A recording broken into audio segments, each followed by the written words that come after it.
Alhamdulillah, syukurillah, wala hawla wala quwata illa billah. Salatu wassalamu ala rasulillah wa ala alihi wa ashabihi wa mawalah.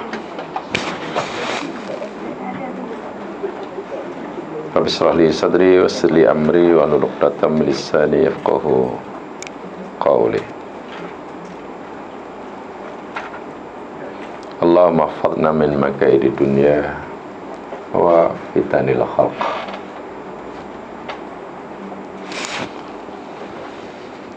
Ya Allah, ya Tuhan kami, pelihara kami daripada fitnah dunia dan tipu daya makhluk. Allahumma amin.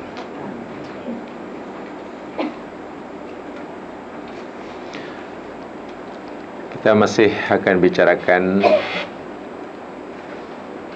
tajuk yang berkaitan dengan zuhud sunni dan zuhud sufi.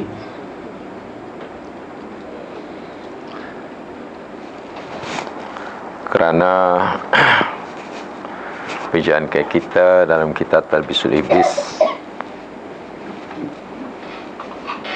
masih berkaitan dengan talbis iblis alal ubadi waz zuhadi, tipu daya iblis terhadap ahli ibadah dan ahli zuhud.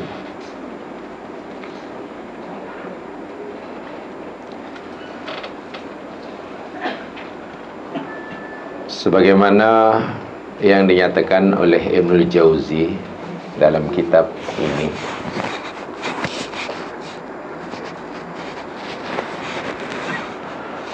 beliau menyatakan at-tasawwufu madhabun ma'rufun yazidu 'ala az-zuhdi. Tasawuf adalah satu madhab yang telah dikenali dan ianya lebih daripada sekadar zuhud. Yadulu 'alal farqi bainihima, ada perbezaan antara keduanya. Anna zuhda lam yadhummuhu ahad wa qad dhammut tasawwuf. Perbezaannya bahwasanya amalan zuhud tidak ada seorang pun yang mencelanya, karena zuhud ada dalil daripada Al-Quran dan hadis Nabi. Wa qaddamu tasawuf berbeza dengan amalan tasawuf. Ada cara beramal tasawuf yang tercela, ada cara beramal tasawuf yang dibenarkan. Contoh ialah sebagaimana dijelaskan oleh Ibnu Jauzi, amalan-amalan sesetengah ahli sufi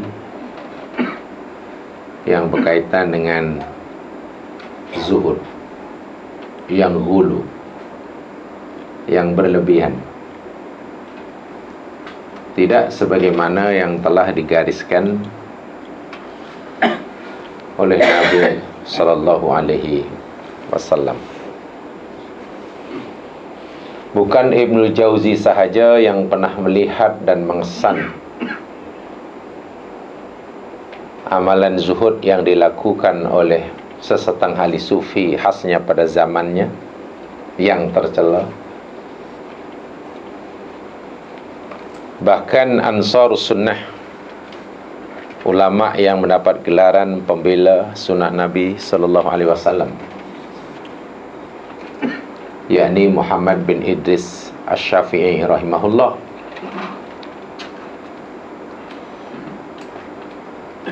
beliau pernah berkata, Imam Asy-Syafi'i pernah berkata, "Lau anna rajulan tasawwafa awalan nahar la ya'ti zuhra hatta yasira ahmaq."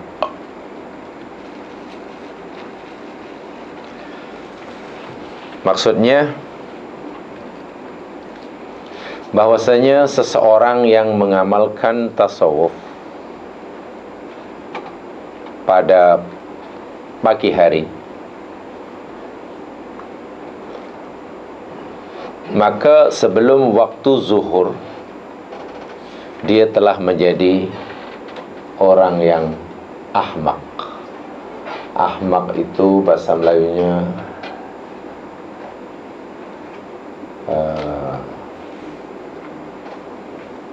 apa ya? Ahmak. Bahasa Melayunya Allahu Akbar walillahil hamd. Ya. Pemarah.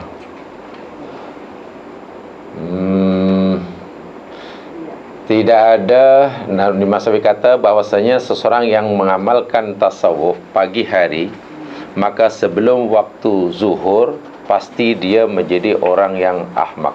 Dungu, tahu dungu? Ya, dungu. Tiba-tiba aja ingat. Tahu apa dungu? Dungu tu macam dungu lah. Bukan pekak ya. Dungu bukan pekak kan? Dungu lah. Yang ya dungu lah. Blow on. Ya, blow on.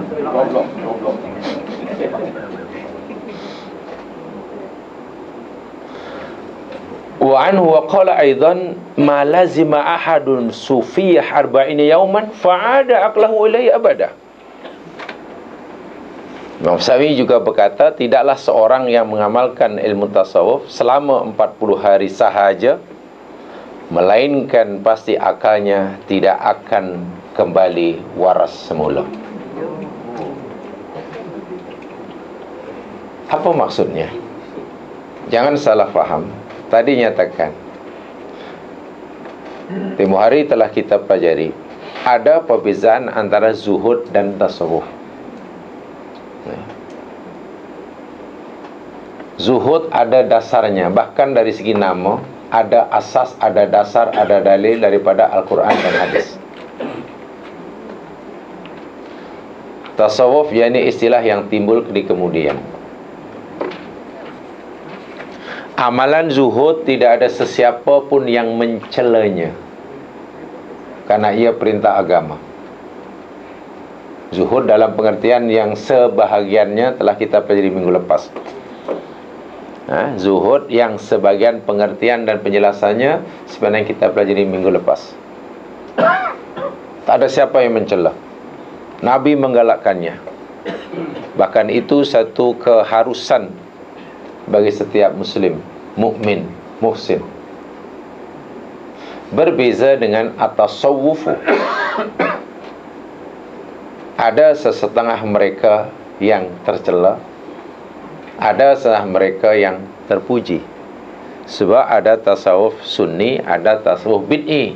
Dulu pernah kita pelajari pada mula-mula dahulu, jadi tak perlu saya mengulanginya. Nah, yang dikritik oleh Imam Ibnu Jauzi dalam kitab Talbis Iblis ini, termasuklah yang dinyatakan oleh Imam Syafi'i rahimahullah tadi, adalah sesetengah pengamal-pengamal tasawuf atau sufi, ahli sufiyah, yang telah menyeleweng khasnya daripada amalan zuhud. Sehingga dari penjelasan yang telah kita lakukan pada siri lepas, cara berpakaian, cara melihat dunia, ingat tak mereka, ada setengah mereka ada yang berfahaman hingga melihat dunia ini ad-dunya jifah wa talibuha kilab. Setengah mereka ada yang melihat bahawa dunia ini adalah bangkai, dan orang yang mencarinya ibarat anjing. Bayangkan, pencari-pencari dunia itu tidak lebih daripada sekadar anjing yang berebutkan bangkai. Sesiapa yang ingin naik makom dan darjahnya, dekat dengan Tuhan penciptanya, dia mesti meninggalkan dunia secara mutlak. Tidak boleh tidak. Kalau makan pun, makanlah yang paling sederhana dari segi kualiti dan kuantitinya. Kalau pakaian pun demikian juga. Kalau dasarnya. Bahkan ada kecenderungan, seperti mana dalam bab-bab sebelumnya kita pelajari, mereka dengan sengaja menampilkan dirinya dengan cara yang menunjukkan bahwa dia orang yang zuhud. Dicontohkan Ibnu Jauzi kata, menampal baju, baju bertampal sana bertampal sini, kan? Mereka tidak mau makan yang sedap. Walhan Nabi pun setiap kali nak pergi menjadikan makanan yang paling lezat, dan seterusnya. Ini akibat salah faham tentang makna zuhud. Sesetengah ahli tasawuf, ahli sufiyah, pengamal tasawuf ini, khasnya pada zaman Ibnu Jauzi, ada yang seperti itu. Sehingga Imam Asy-Syafi'i memberi komentar kepada pengamal tasawuf yang seperti ini, sebab bukan semuanya. Bukan semuanya. Ibnu Jauzi pun tidak menganggap semua pengamal-pengamal tasawuf ini salah. Bukan. Yang seperti ini diberi komentar oleh Imam Syafi'i itu tadi.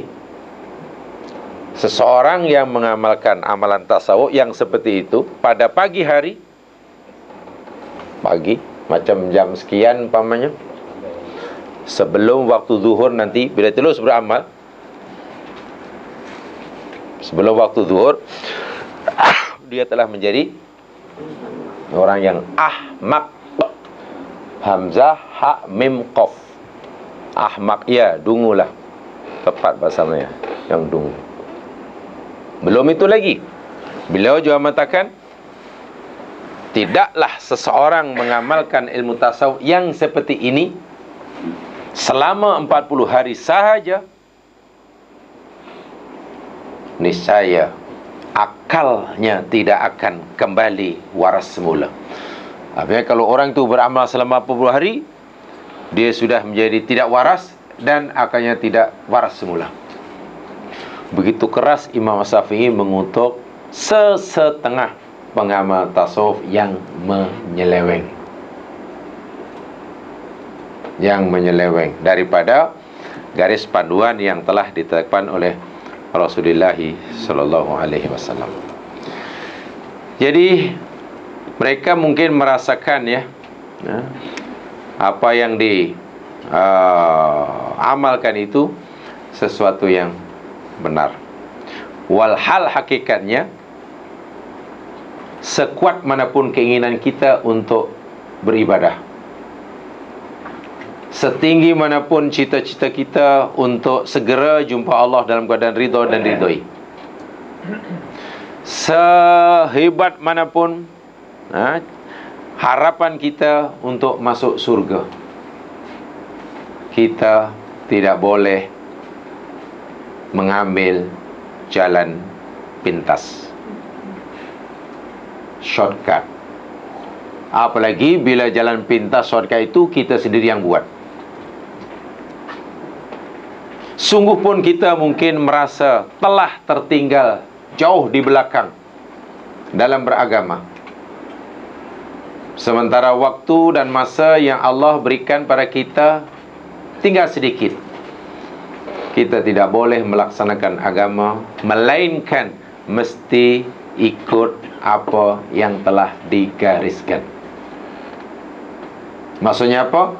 Mentang-mentanglah kerana merasa dah tertinggal jauh di belakang, lalu ambil shortcut. Tidak boleh. Tetap ikut peraturan agama yang telah ditetap. Mungkin kerana keinginan yang kuat itulah akhirnya menjalani jalan pintas. Apa saja yang difikirkan baik, dilakukannya. Solatnya, puasanya, zikirnya, gaya hidupnya. Sehingga tidak mustahil orang-orang seperti ini akhirnya meninggalkan tugas utama yang Allah berikan. Salah satu dari tugas utama yang Allah amanahkan kepadanya, yakni sebagai khalifatullah. Ingat, siapa yang memisahkan kedua ini, nanti pasti menyeleweng. Kita dicipta oleh Allah Subhanahu wa taala ini, kita dicipta oleh Allah Subhanahu wa taala kan ada dua. Satu sebagai hamba Allah, betul? Ibadullah. Dan dua sebagai khalifatullah.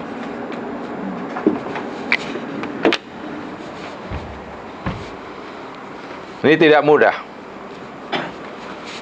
Kedua-duanya mesti dilaksanakan serentak. Kedua tugas ini memang boleh dibezakan, tetapi tidak boleh dipisahkan. Tidak boleh dipisahkan. Para malaikat dicipta oleh Allah sebagai ibadullah, hamba Allah. Ibadah, buat aja apa yang disuruh, tidak boleh macam-macam. Itu dan ini dan itu, tak boleh. Itu aja. Kita bukan sekadar disuruh oleh Allah untuk mengabdikan diri kepadanya, seperti mana solat, seperti mana puasa, yang kita tidak tahu apa rahsia di sebaliknya. Ada satu amanah, ada tugas yang Allah tidak berikan pada malaikat, tapi ditugaskan kepada kita sebagai khalifahnya, mentadbir bumi dan isinya. Mentadbir bumi dan isinya.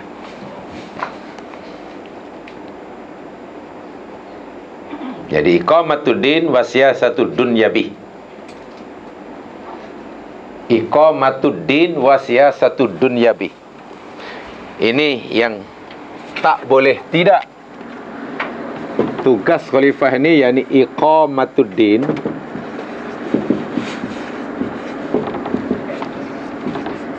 wa siyasatud dunyabihi.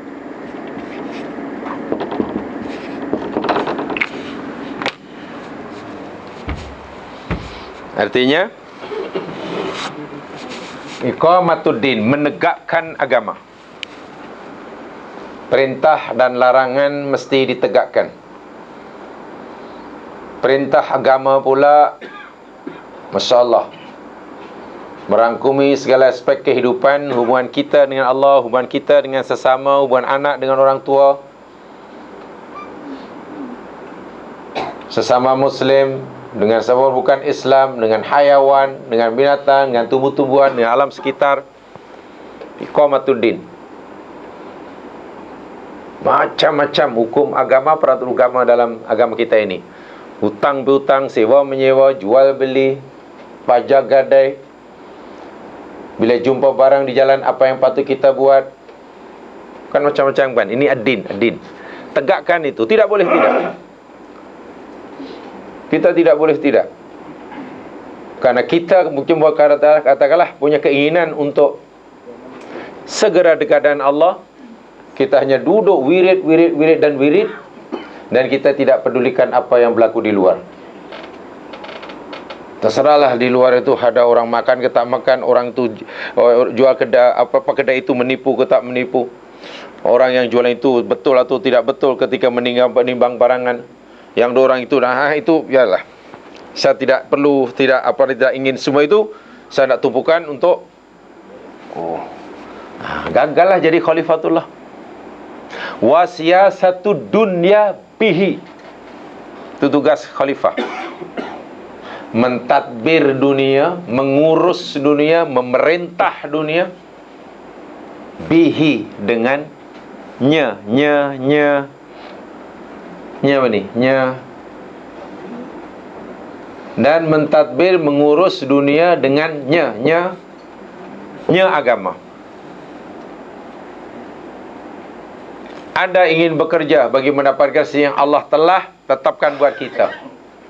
Bekerjalah, carilah rezeki itu bihi, berdasarkan peraturan agama. Anda ingin menjadi pemimpin, memang tidak salah, dibenarkan. Tapi raihlah kepemimpinan itu dengan bihi, dengan nya. Jadi tak boleh bila ini ditinggalkan, tak apalah, terserahlah siapa yang nak memimpin, siapalah tanah itu, siapalah. Saya tak kisah. Janji jangan ganggu saya zikir. Dah. Wow. 1 tahun purata lebih kurang 3 kali bagi Nabi berperang. Perang.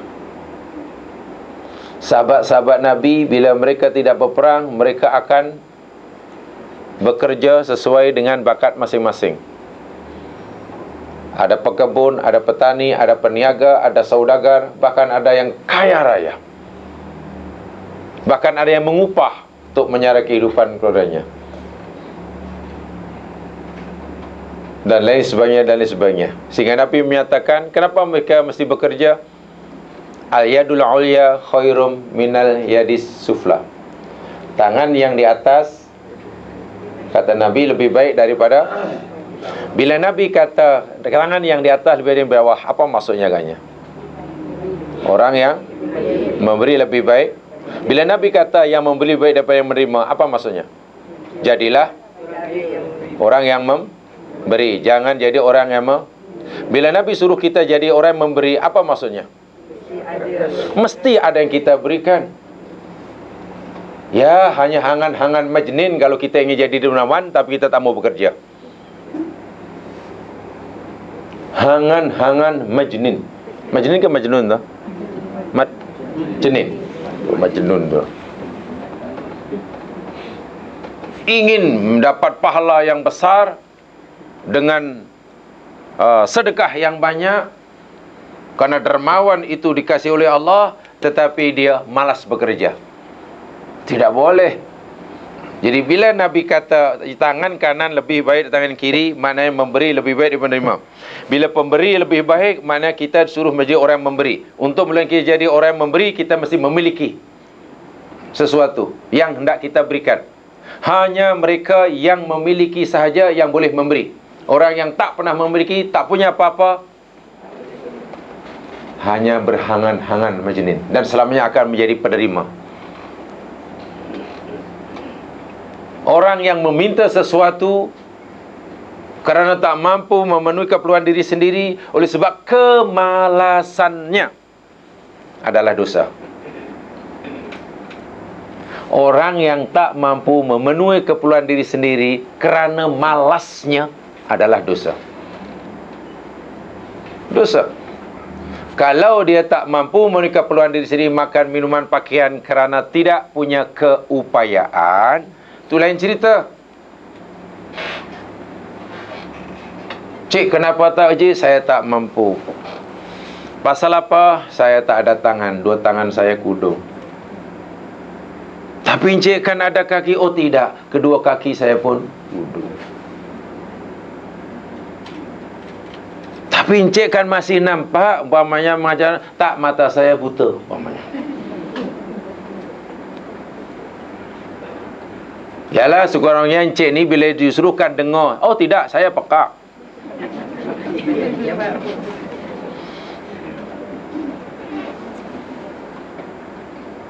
Tapi Encik kan ada gigi dan ada. Tak, gigi saya ni palsu. Coba jangankan.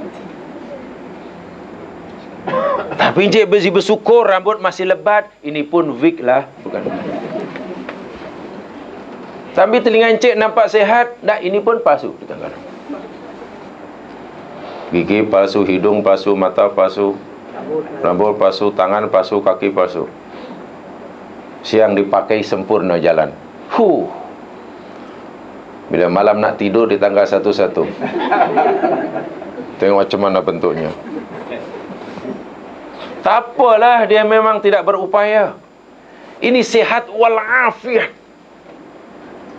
Tapi tak mampu nak memenuhi keperluan diri sendiri, sehingga ia menjadi peminta. Hukumnya dosa.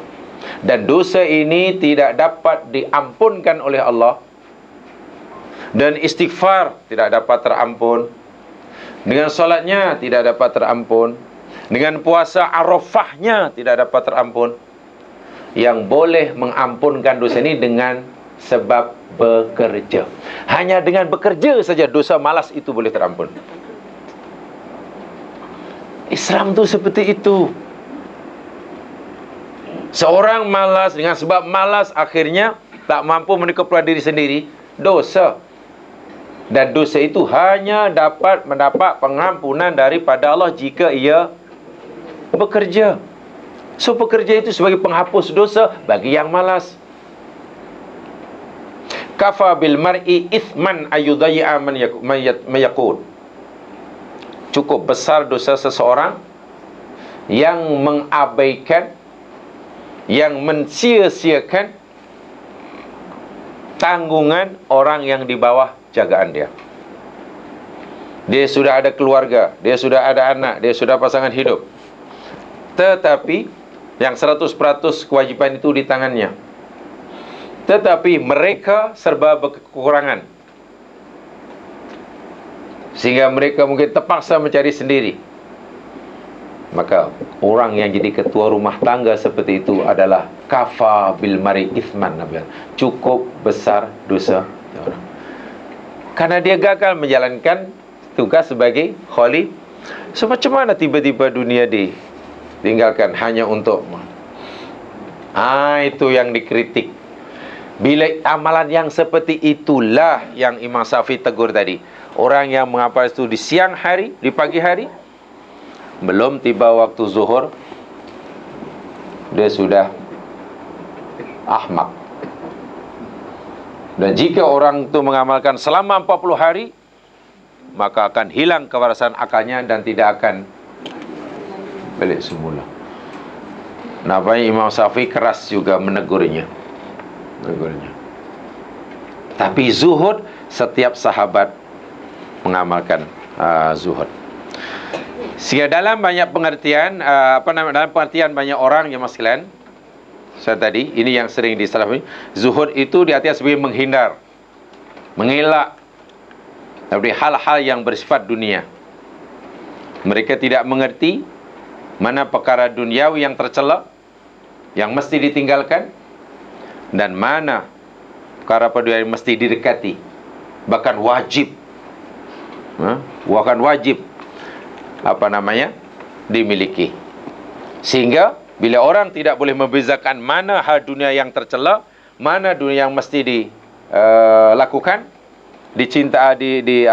didekati, itulah peluang bagi iblis untuk mempermainkan mereka. Lahirlah anggapan bahwa seseorang tidak akan selamat akhiratnya kecuali dengan meninggalkan dunia dan isinya. Itu bahaya. Sehingga ada perumpamaan satu hari, umpama dunia dan akhirat ini ibarat timur dan barat. Ibarat timur dan barat katanya. Apa maksudnya? Siapa yang semakin dekat dengan barat, maknanya bermakna ia semakin jauh daripada timur. Siapa yang ingin menjauhkan diri daripada sehingga mendekatkan diri pada ke timur, dia mesti menjauhkan diri dari barat. Dunia dan akhirat itu katanya macam timur dan barat. Jadi siapa yang ingin dekat akhirat, dia mesti meninggalkan dunia. Siapa yang dekat dengan dunia, mana dia menjauhkan? Ya, satu perumpamaan yang tak betul lah. Tak boleh disamakan dunia dan akhirat sama ada timur dan barat. Bermakna orang yang makin dekat, yang ingin dekat dengan timur, mesti menjauhkan diri pada barat. Siapa yang dekat ke barat, mesti jauhkan diri pada timur. Logiknya, siapa yang ingin dekat dengan akhirat, mesti menjauhkan diri pada dunia. Kemudian ada tambah lagi yang lebih halus. Sebab itu tuan-tuan, kita dunia akhirat ni mesti seimbang. Jangan dunia saja apa katalah, karena semua dah ada, rumah ada, kendaraan ada, anak pun semua dah berumah tangga. Takkan masih nak cari dunia? Apalah salahnya dia kita tumpu baki umur ini untuk akhirat. Lalu tanya, macam mana maksudnya Tuhan akhirat? Ya, jangan keluar-keluar daripada masjid. Seolah-olah ayat itu betul, seolah-olah. Tapi coba dihalusi. Bukankah ayat itu sebenarnya memberikan kefahaman tanpa disedari, tapi maksud tanpa disedari oleh yang menyampaikan bahawa dunia yang dia lakukan selama ini tidak ada kena-mengena dengan akhirat. Walhal bekerja itu adalah ibadah. Selama ini mungkin yang memberi peluang bagi setan untuk mempermainkan kita, tidak melihat bekerja itu sebagai ibadah. Ibadah hanyalah perkara-perkara yang ritual.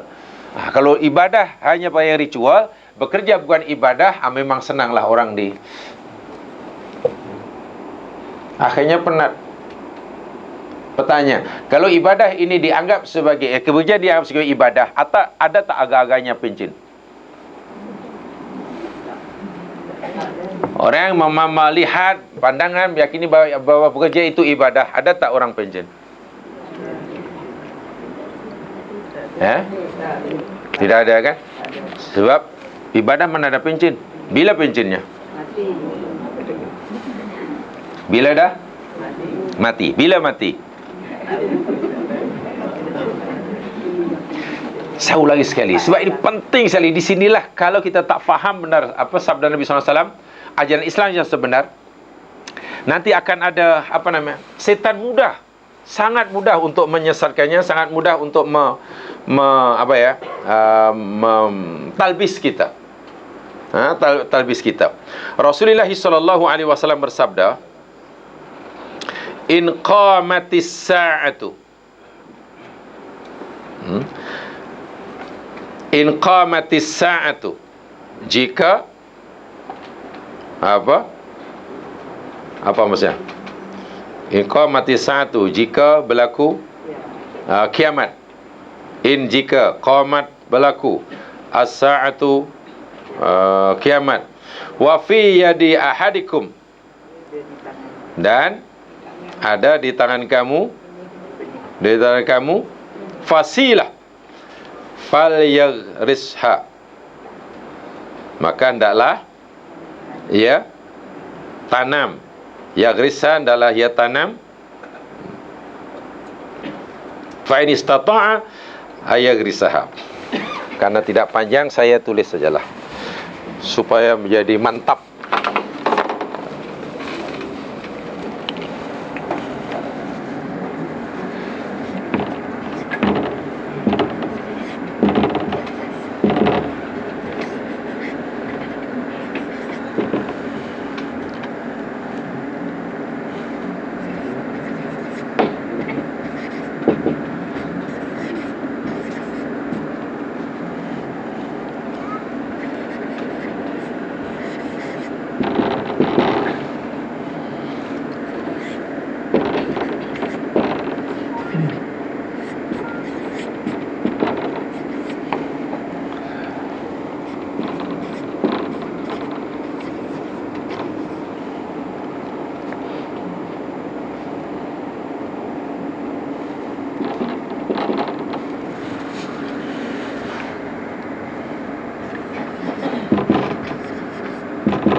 Hadis sahih riwayat Ahmad dalam musnadnya daripada Anas bin Malik, dan juga dinilai sahih oleh Nasiruddin Albani.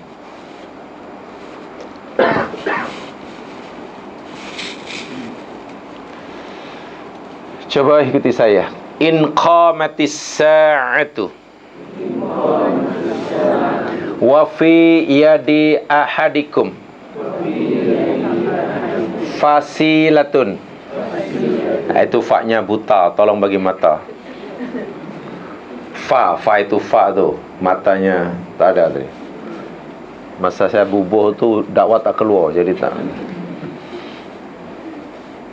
Wa fi yadi ahadikum fasilatun fa in istata'a alla yaquma hatta yaghrisaha fal yaghrisha. Iya, in qamatis sa'atu wa fi yadi ahadikum fasilatun fa in istata'a alla yaquma hatta yaghrisaha fal yaghrisha. Hadis ini pada Anas bin Malik radhiyallahu an, dirawikan oleh Imam Ahmad bin Hanbal dalam musnadnya dan dianggap sahih oleh Nasiruddin Albani. Maksudnya, jika qamat berdiri, as-sa'atu kiamat, atau jika berlaku kiamat. Wa fi yadi ahadikum, sedangkan, waw tu padahal, walhal, fi dalam, yadi tangan, ahadikum seseorang kamu. Sedangkan ada di tangan seorang kamu ada fasilah. Fasilah itu benih, tumbuh-tumbuhan, tanaman. Sama ada benih tamar. Ya, biasa benih tamar lah kalau orang Arab dahulu. Benih kelapa sawit kalau di sini mungkin. Benih padi, apa sajalah. Sedangkan di tangan seseorang kamu dia masih banyak punya simpanan benih tanaman yang belum ditanam, fasilah. Fa inistata'a, maka jika dia seseorang itu mampu, boleh, alla yakuma hatta yaghrisaha, jangan sekali-kali berdiri meninggalkan benih tadi sehingga menanamnya terlebih dahulu. Kalau boleh, ada peluang, ada kesempatan menanamnya, tanam, fal yaghrisha, maka dahlia tanam. Baik. Kalau kita perhatikan ayat ini, apa hadis ini jemaah sekalian, kita fahami daripada sudut ekonomi, agak-agak berbaloi atau tidak? Tuan Haji ni, berbaloi atau tidak? Allah dah umumkan, katalah, ialah ibarat hari raya lah, penyimpan mohon, besar raja-raja ada istilah, katalah ada peristiwa daripada langit. Wahai hamba Allah sekalian, dengan ini diisytiharkan hari kiamat jatuh pada 1 hari bulan September 2016. Sekian dimaklumkan. Jamaah masih ada benih kelapa sawit, masih ada benih pisang, benih itu masih ada. Tanamlah ini durian. Agak-agak kita terus tanam sebab masih ada, atau kita tinggal aja kemudian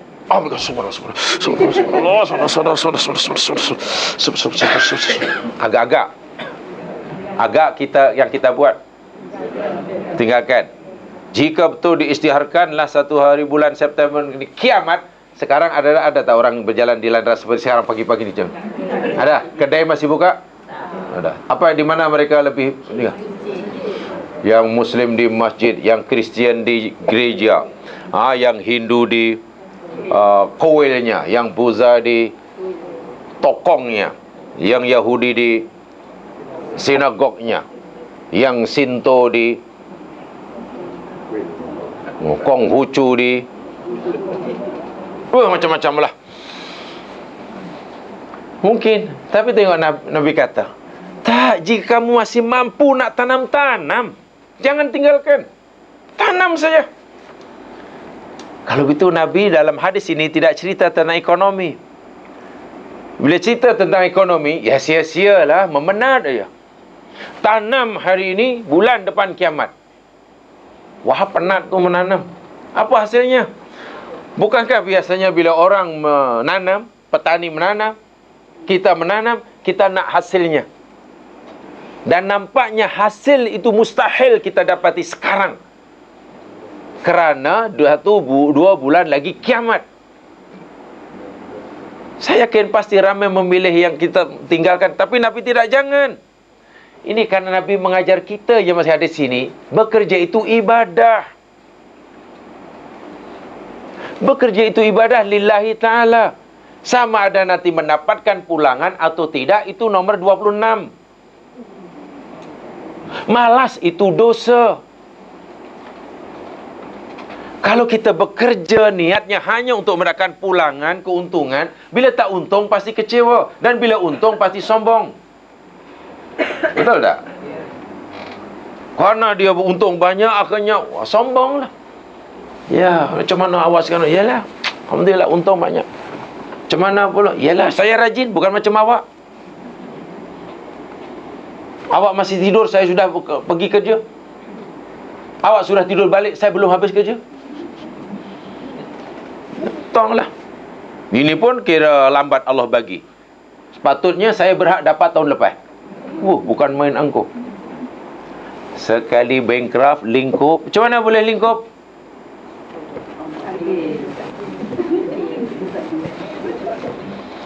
Masya Allah. Bila rugi pasti putus asa, bila untung pasti bongkar. Sebab nawaitu dia tu dia mencari keuntungan. Bila niatnya ibadah, rugi pun tidak rugi. Kan hanya rugi dari segi material. Kan dapat pahala. Kalau tidak dapat pahala sekalipun, jika rugi, karena dia ibadah, dosanya dihapuskan. Dosa yang mana? Dosa malas. Mana tahu sebelum dia malas. Inilah, jadi ini ibadah, coba tiba-tiba ditinggalkan. Masya Allah. Itu jika sekiranya inqamati saat. Jika sekiranya kiamat dah diisytihar nak berlaku, beberapa bulan akan datang. Sekarang ni jemaah sekalian, kita belum tahu bila kiamat. Tiba-tiba malas. Pak Haji, yang tanah belakang tu Pak Haji tak dusahkan lah. Alah, malah dah tua ni nak apa lagi lah. Makan pun sepinggan tak habis. Yalah, tanamlah macam ni. Nak tanamlah, betik ke apa ke, pisang ke. Saya ni allergic pisang, buat apa tanam pisang, katanya. Tapi Pak Haji kan masih bermampu. Sebenarnya yalah, kesihatan ada lagi. Tapi saya fikir untuk apa je lah. Tanam pisang pun saya tak makan pisang.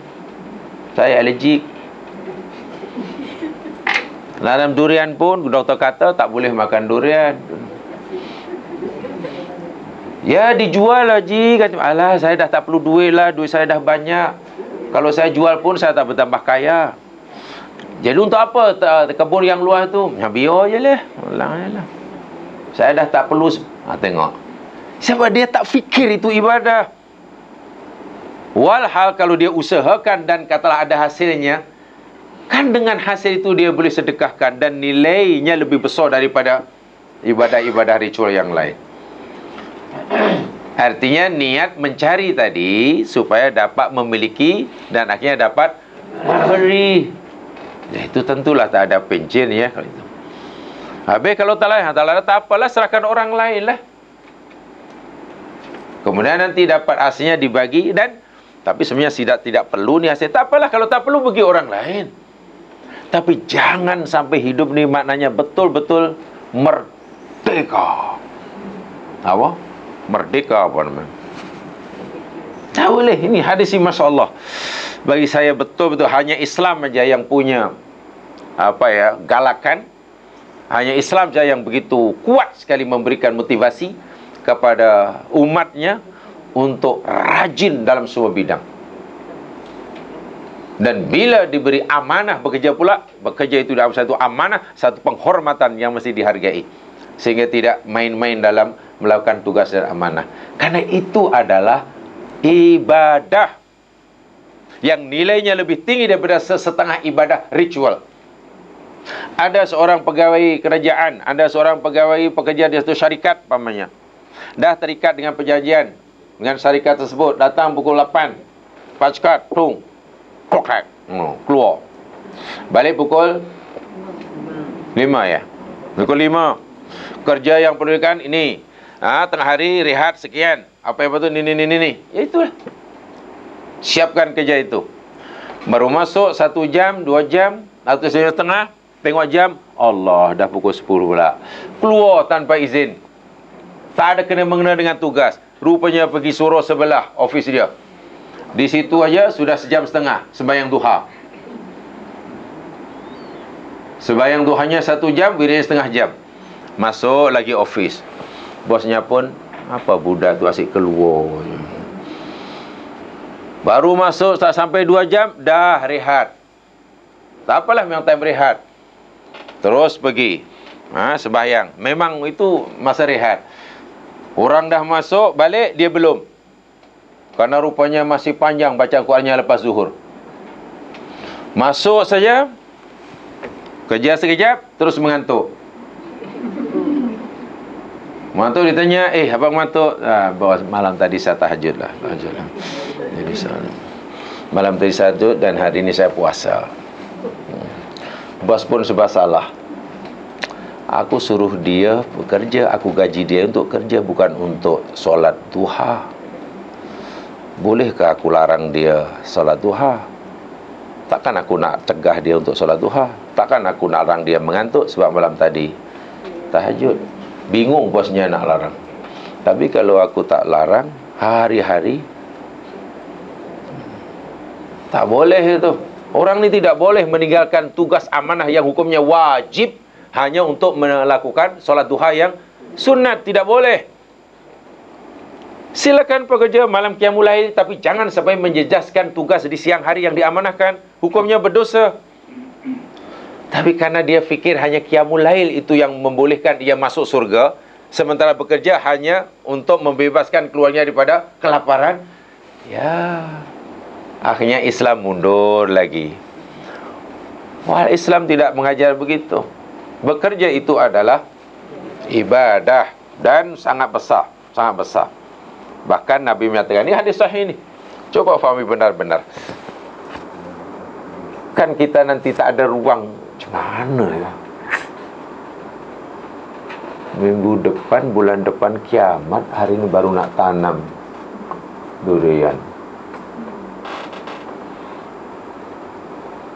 Berapa tahun ya durian boleh berbuah?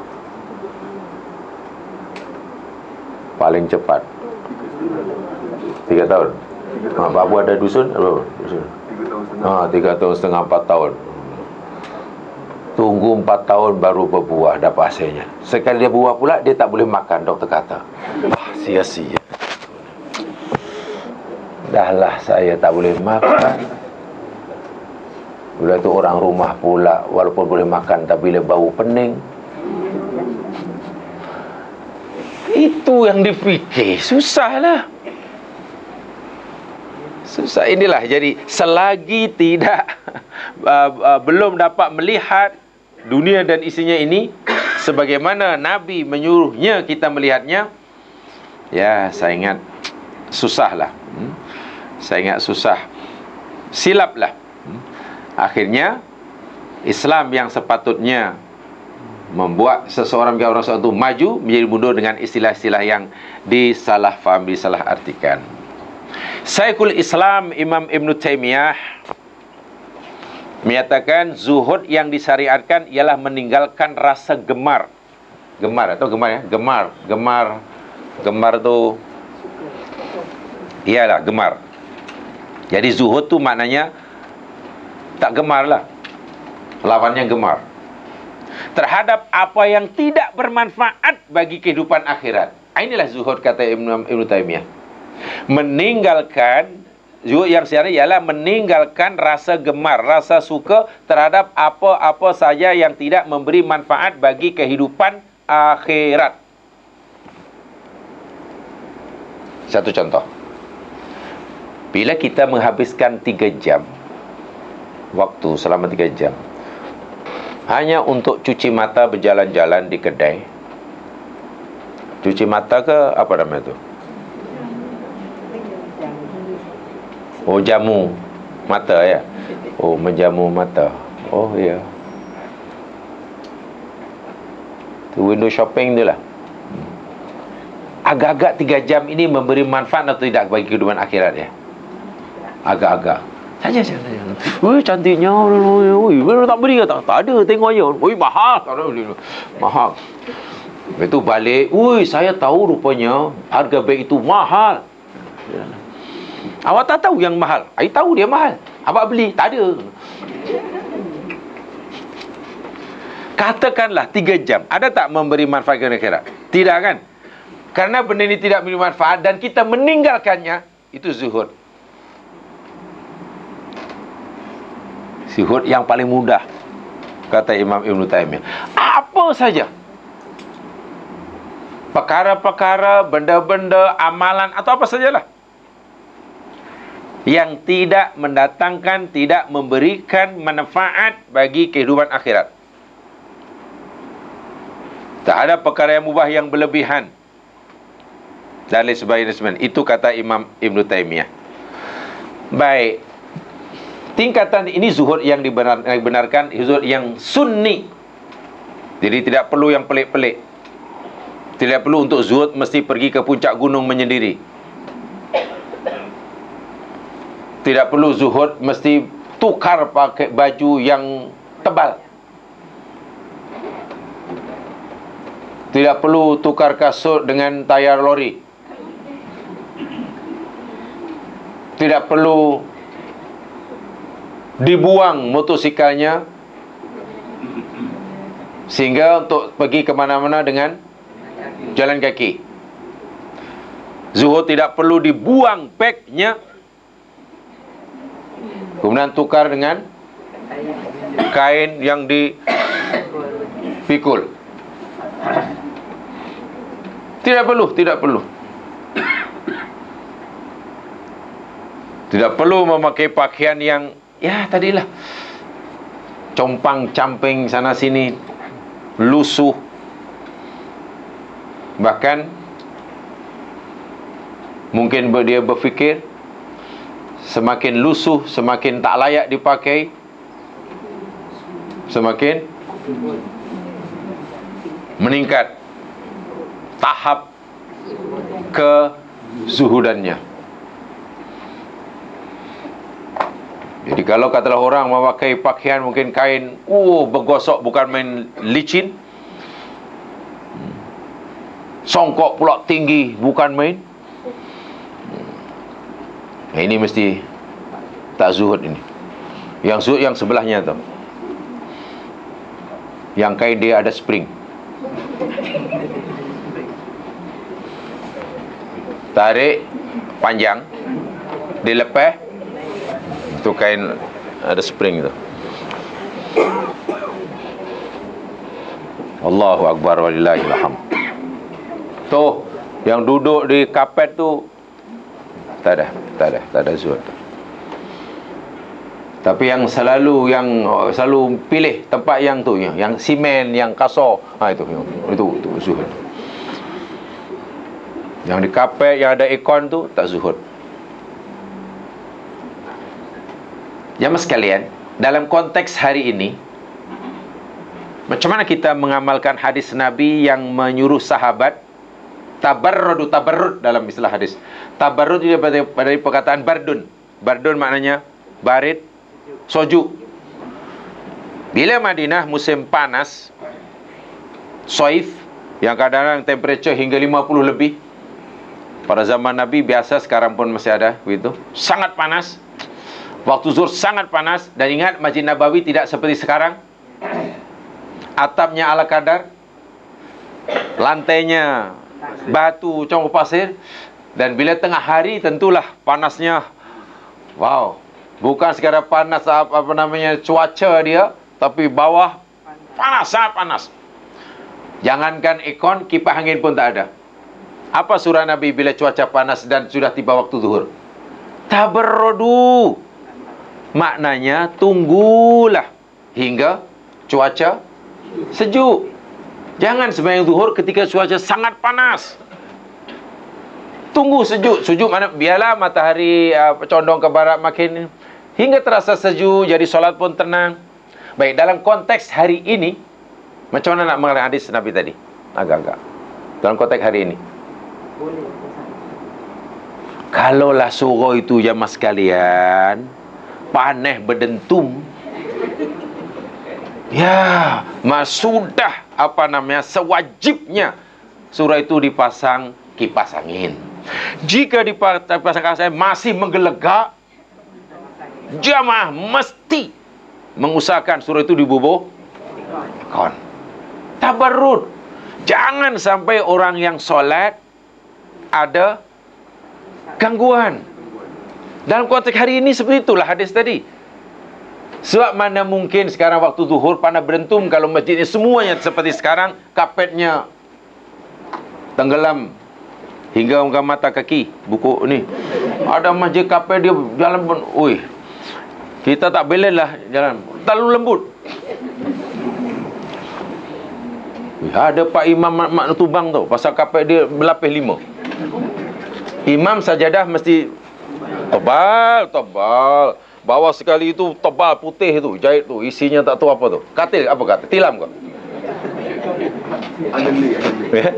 Ya, lama batu mana itu tilam lah tu. Kemudian ada sajadah lagi.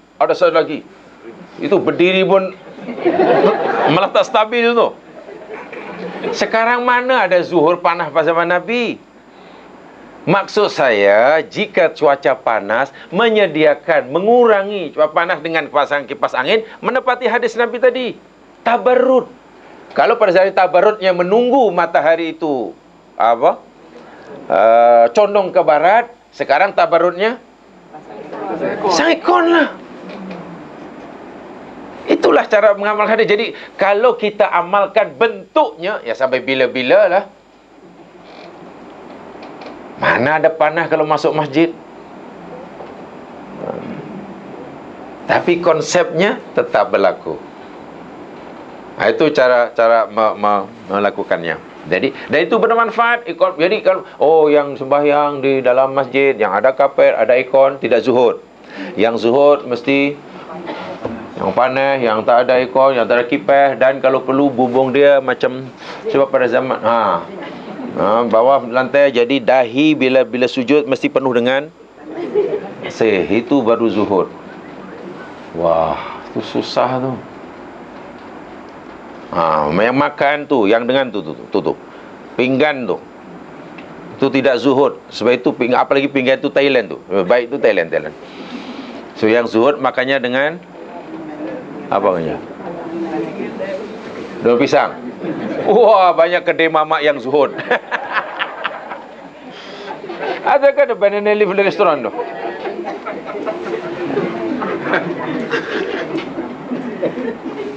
Makan berlapis daun pisang, rupanya malah tak zuhud. Lah, itu malah. Ini pemahamannya pelik. Zuhud difikir identik dengan miskin.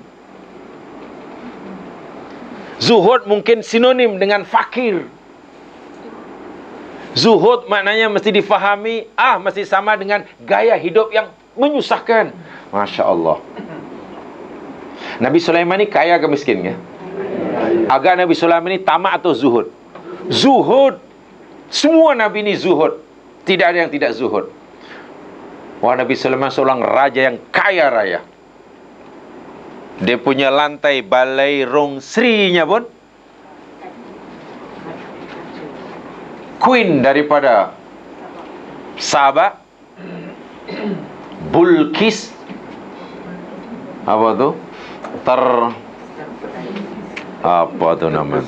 terkesima. Ya, biar bahasa yang tidak faham. So maknanya kalau Sulaiman ni dah kira mubazir ni, dah tahu ni apa maksud sekali. Ini Nabi ni zuhud. Kecuali saya sekali, kalau kita mau zuhud itu, zuhud maknanya sinonim dengan fakir. Zuhud maknanya identik dengan susah. Memang lah. Pasti bingung kita memahami kezuhudan para nabi melalui gaya kehidupan zahirnya. Zuhudnya Abdurrahman bin Auf Bingung kita. Dia seorang jutawan, tapi dia zuhud. Tapi kalau Nabi Ayub zuhud, itu Ayub tu zuhud. Ayub sebab dia mana Islam suruh kita jadi miskin. Kemiskinan itu sendiri zaman sekarang bukan satu kelebihan. Habis Nabi pernah bersabda dalam hadis sahih ketika Mi'raj, katanya wa taliu ila jannah, lalu diperlihatkan kepada aku surga, wajadu aktsara alihal fuqara, dan aku dapati kebanyakan penghuninya adalah orang. Bukankah itu maknanya kemiskinan itu satu advantage, satu afdaliyah? Maknanya peluang bagi orang miskin untuk masuk surga ini besar, sebab kebanyakan ahli surga miskin. Semacam mana maksudnya agaknya? Bukankah kemiskinan itu satu keutamaan? Buktinya ramai ahli surga orang miskin. Jadi bila anda miskin, berusahalah untuk dapat mengekalkan kemiskinan anda. Macam tak kena pula bahasa tu ya. Miskin itu dijelaskan dalam surah Al-Hasr, ada di sana. Sahabat-sahabat muhajirin kaya raya di Makkah. Abdurrahman bin Auf kaya raya, Utsman kaya raya, Abu Bakar kaya raya. Ketika Allah wajibkan hijrah ke Madinah karena demi agamanya, mereka pergi, tinggalkan sampai di mana jadi orang fakir kan. Miskin si Abdurrahman bin Auf sampai Madinah karena hartanya dikorbankan semata-mata karena uang yang mengorbankan itulah. Bekerja lagi, dapat lagi, diinfakkan lagi fisabilillah. Bekerja lagi, diinfak lagi. Gaya hidup sahabat ni macam orang miskin. Nabi pun gaya hidup macam orang miskin, walaupun Nabi ni kaya. Karena sebagian besar kekayaannya diberikan pada orang lain.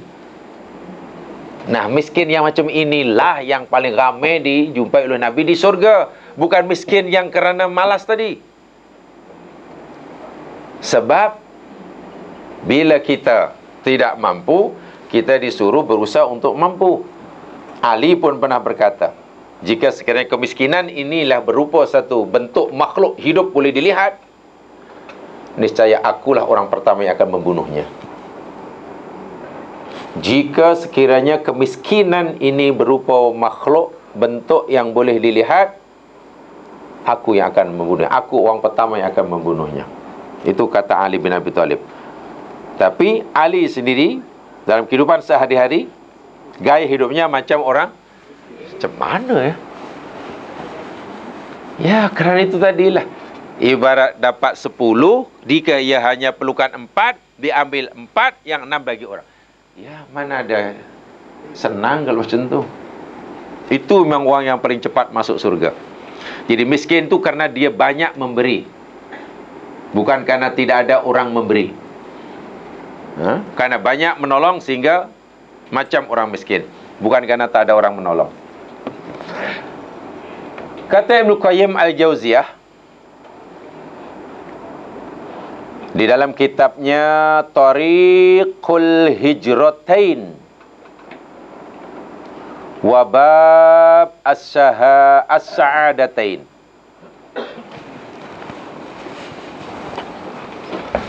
nama tajuk kitabnya pun cantik. Kalau ada, kalau jumpa tolong dibeli. Ibnul Qayyim.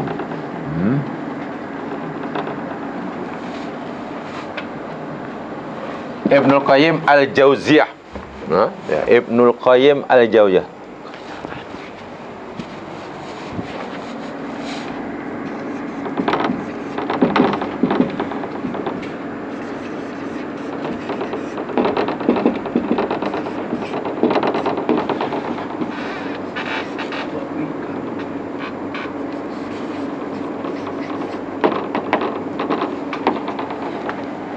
Tariqul Hijratain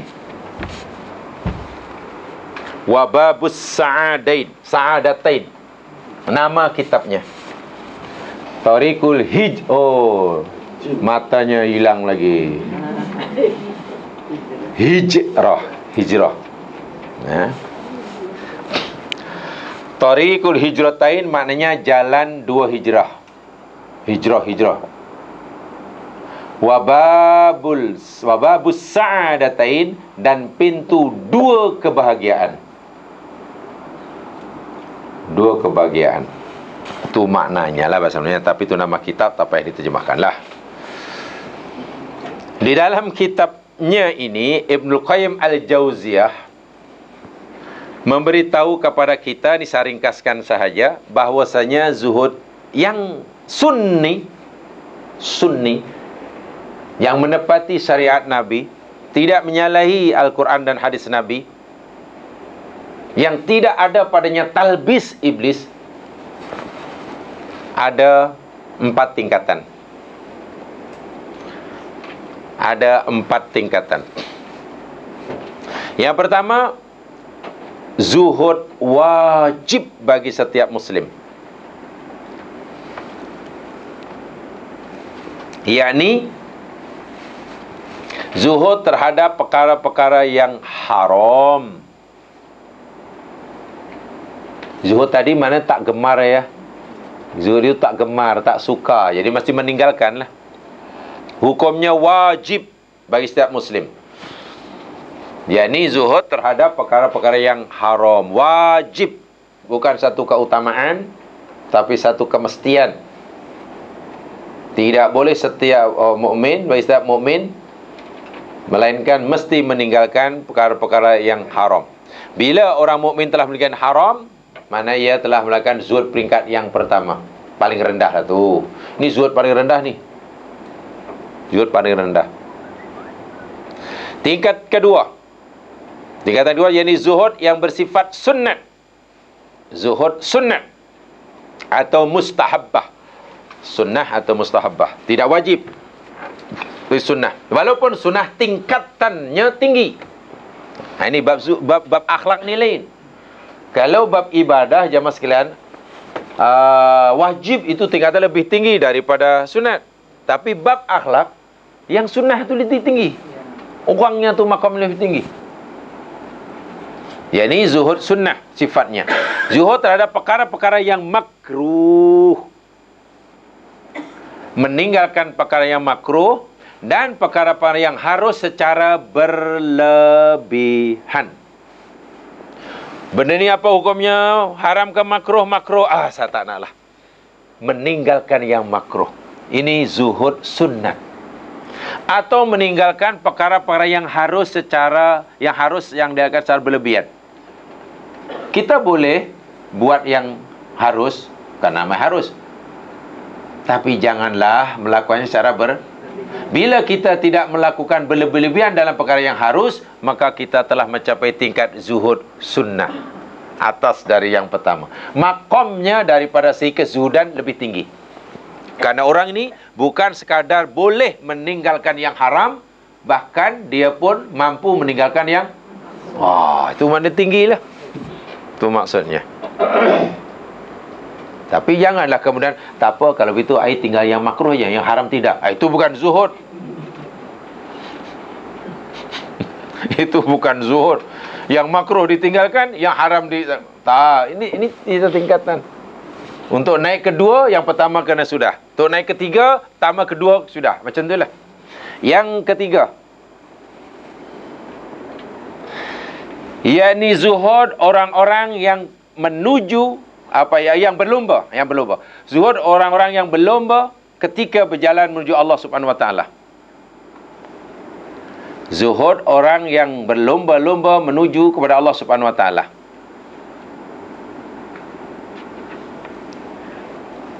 Apa dia? Yakni zuhud terhadap dunia secara amnya. Zuhud terhadap dunia secara secara umum.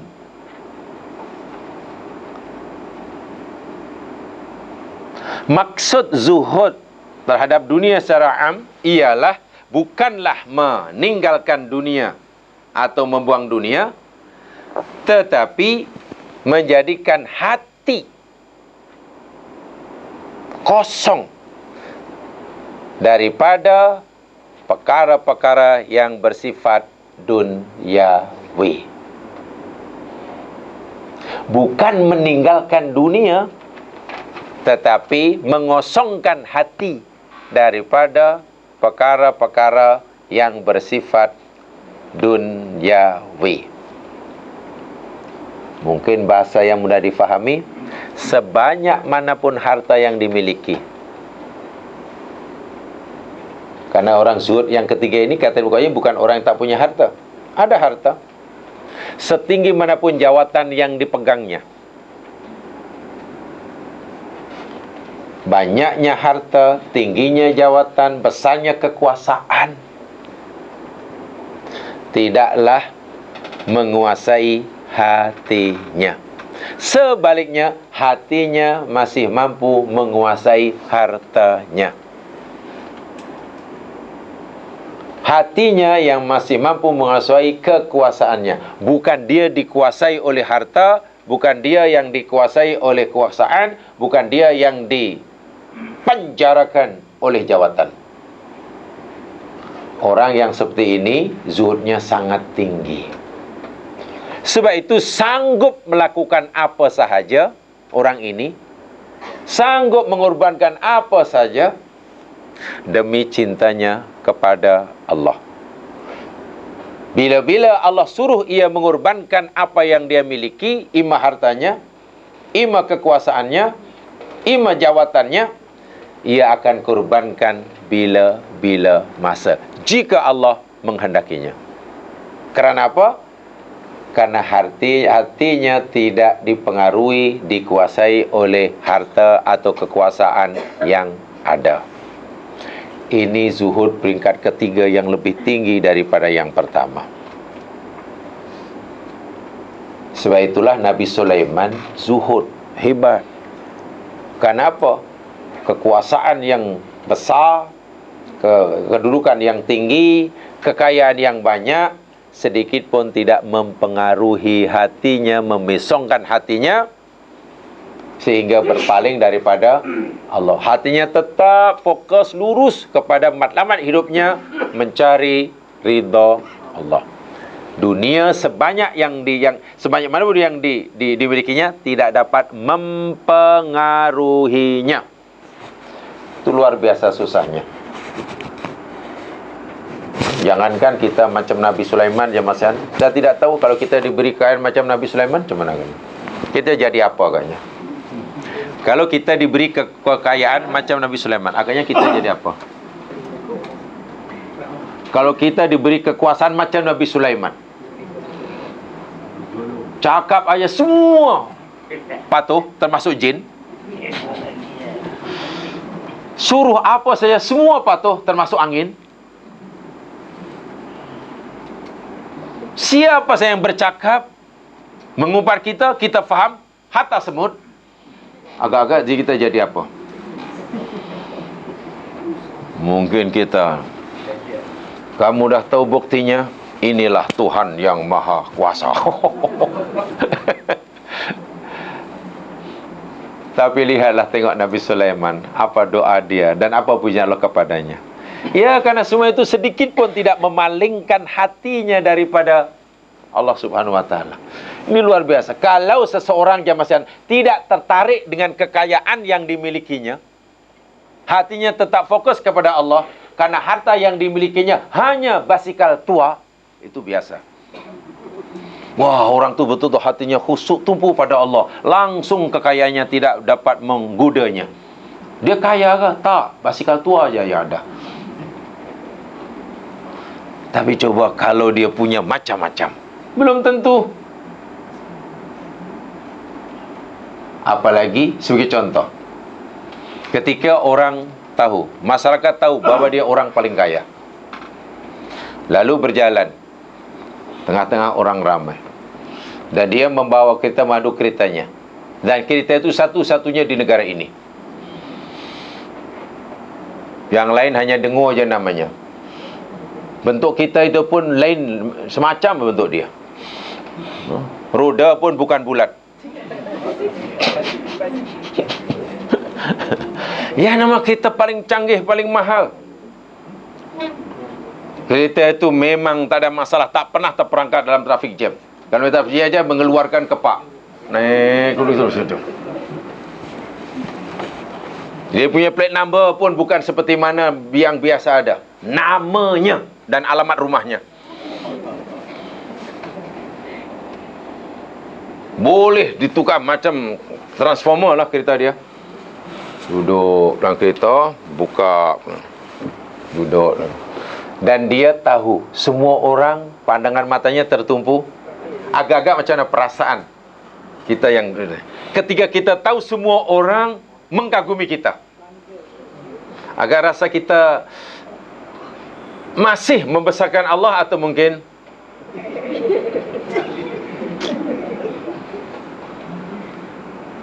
itulah susahnya zuhud kepada yang peringkat ini. Ya. Bila kita katalah terperangkap dalam trafik jam, maka katalah umpamanya ini belum sehebat itu ya. Kita punya kita yang lain daripada yang lain, yang terbaru.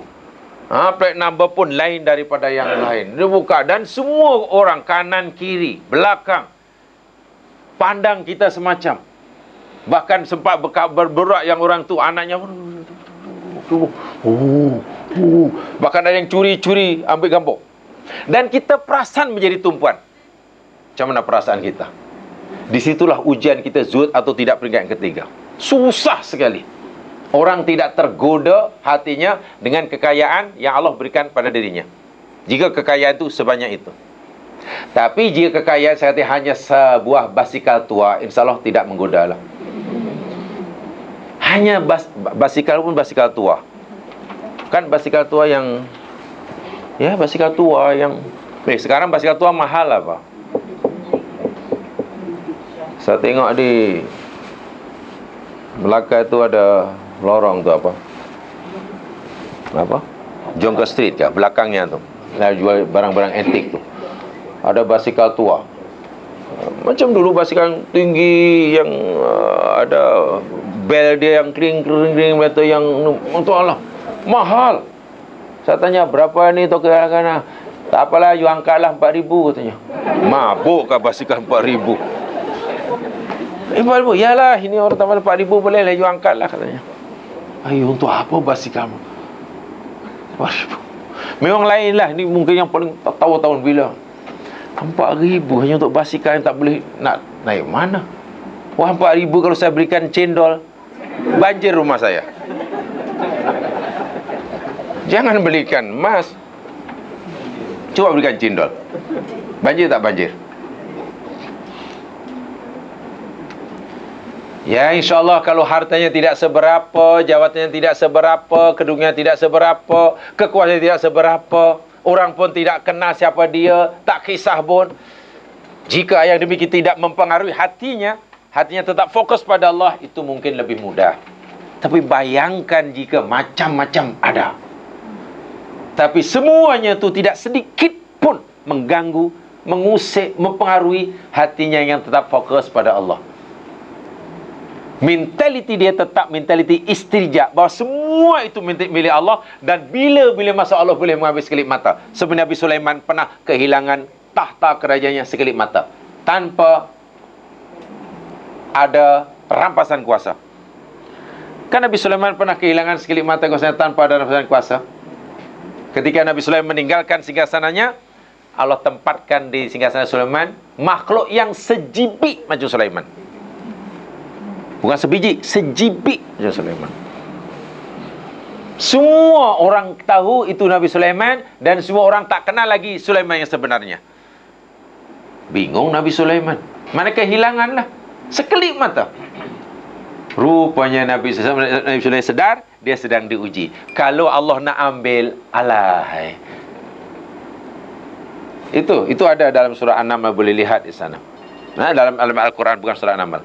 Tuh, zuhud yang ketiga. Dan yang keempat ni berat sungguh, zaman paling tinggi kata Ibnu Qayyim, zuhud terhadap perkara-perkara syubhat. Syubhat tu maknanya perkara yang tidak jelas halal haramnya. Syubhat ini macam manalah ni? Syubhat tak boleh tu.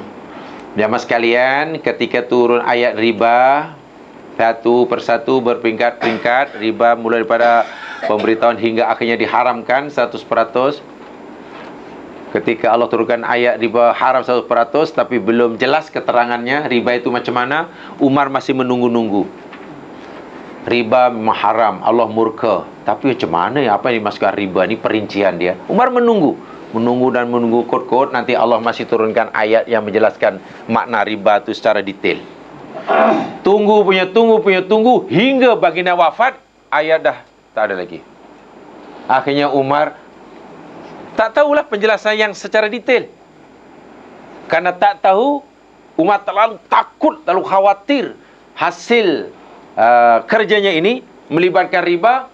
Umar berkata, karena kekhawatirannya meninggalkan 9/10 aktiviti perniagaannya.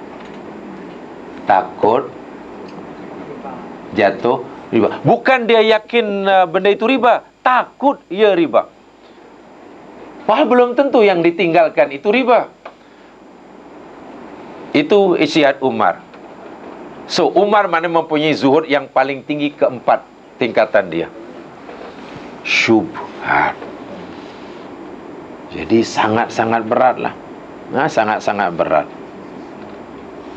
Dulu arwah saya pernah cerita, ada jirannya itu seorang cikgu, ya.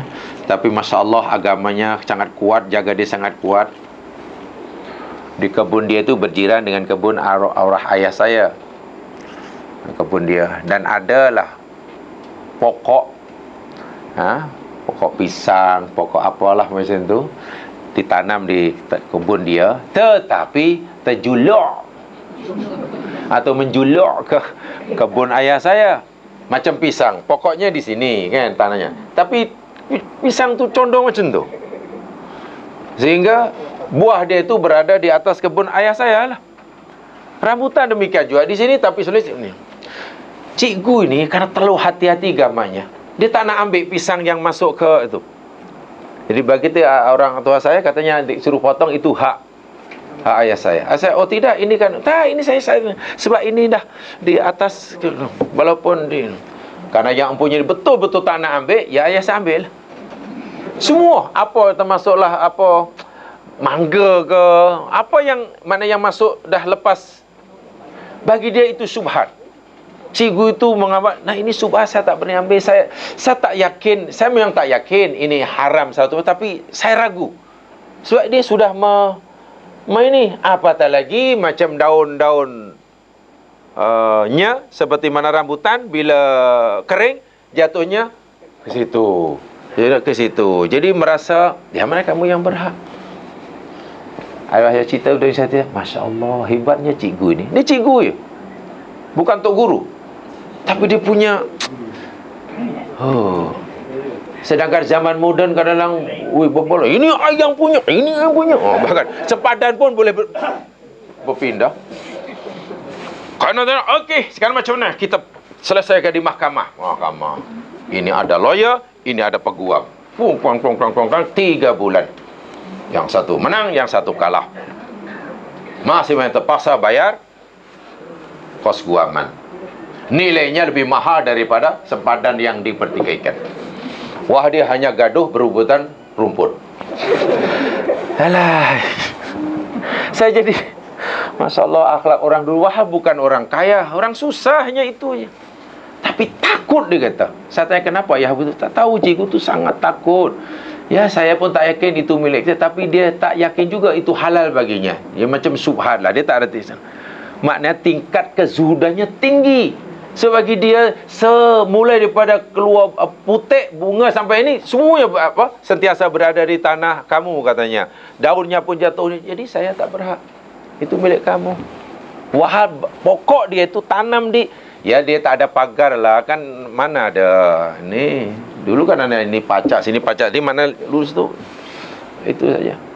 Itu belum lagi bila ada kes yang lain pula di sebelahnya tu, pokok itu betul-betul berada di atas sempadan. Bila sebenarnya mana separuh ke sini, separuh sini. Mungkin orang itu silap menanamnya ke apa, atau mungkin tumbuh dengan sendirinya, atau mungkin tanamnya di tanah dia tapi pohon itu besar jadi. Tapi cara menjelaskannya tu, ya sebab ini ambil ni, tentulah pokoknya akarnya menjalar sana sini dan ambil makanan dari panah tanah kamu. Ini. Akhirnya baru saya faham syubhat. Bagi dia itu syubhat dan tak nak ambil. Wah, jika ambil pun dari segi fiqah insya-Allah halal. Dari segi fiqah insya-Allah halal. Tapi ini bukan cerita fiqah. Ini cerita zuhud. So, memandangnya ke ini tidak mengapa. Ini boleh. Ini bagus. Itu disuruh jika mampu. Tapi minimum 1. Ya, kena ikut 1, 2, 3, 4. Tidak boleh terus sampai 3, 1, 2 belum. Atau tidak boleh saya terus nak 2 lah. 1 tu tak payah. Mana yang meninggalkan yang haram tak payah. Saya terus tinggal yang makruh je. Tak boleh. Jadi kena. Itu kata Ibnul Qayyim dalam kitabnya Thariqul Hijratain wa Babus Sa'adatain. Bagus buku itu, saya beritahu sudah ada terjemahan. Tolonglah disampailah buku-buku yang lain, ya kan, buku politik pun dibaca, buku masak pun dibaca, buku fashion pun dibaca. Apa salahnya sesekali baca buku-buku seperti ini? Nanti kan kita boleh Allahu Akbar. Kalau buku masak nanti kan selera makan aja yang timbul. Kalau buku fashion nanti yang timbul shoppingnya kan. Coba kalau baca buku ini, nanti kan selera makan kurang, keinginan berjalan pasti kurang, tiba-tiba hanya. Dan betapa petuahnya ketika hati begitu sedih, kecewa, merintih pada Allah, malakul maut menjemputnya. Husnul khotimah. Tapi coba ketika selera shopping memuncak, malakul maut menegurnya, Assalamualaikum. Nanya kita. Ya kena usaha, maksud saya. Tanpa ada usaha susahlah. Wallahu alam. Itu aja yang sempat disampaikan. InsyaAllah kita sambung pada masa hadapan. Masih bicara tentang perkara zuhud yang jangan sampai salah faham, itu maksud saya. Subhanakallahumma bihamdika asyhadu an la ilaha illa anta astaghfiruka wa atubu ilaik.